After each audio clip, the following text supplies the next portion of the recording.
થોડા થાકી જાય ઘડીક ભલે બેઠા શું હતું બોલો? હું તો આમાં જે કંઈક પ્રોબ્લેમ છે ને કંઈક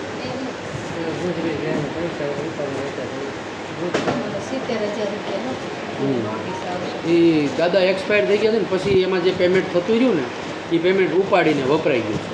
કેટલા વર્ષ અવસાન થયું હોય ત્યારથી હોય કાંઈ નહીં લેખિત આપી જો ને જે કાંઈ તમારે ભરવાના દંડ તો અમે નીકળે મોકલવાના છીએ. તો મેં કાલ બેનને કીધું કે અમે તમને નોટિસ મોકલશું, તો અહીંયા આવવાની જરૂર જ નહોતી કોઈએ.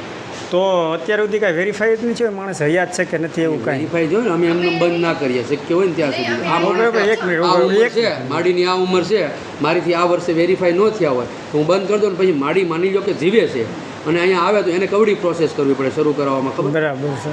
એટલે અમે થોડીક એવી ભલમનસાઈ રાખતા હોય કે કોઈ વૃદ્ધ સહાય મેળવતા હોય. એમાં એવું છે સાહેબ, એ માડી જે છે એને દીકરો નથી કોઈ. બધી વાત મને બેને કાલે કહી દીધી, બરાબર. દીકરો નથી, એની પાછળ કોઈ બીજા નંબરમાં કે એને કોઈ એવી છેતરપિંડી કાંઈ કરેલી હોય તો એ વાસ્તુ હું માનું છું.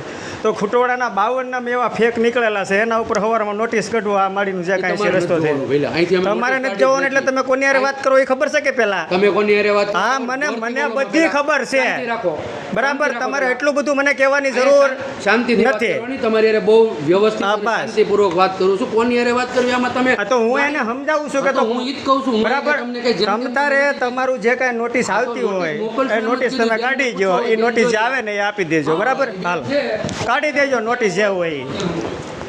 બીજું હોય શું ત્યાં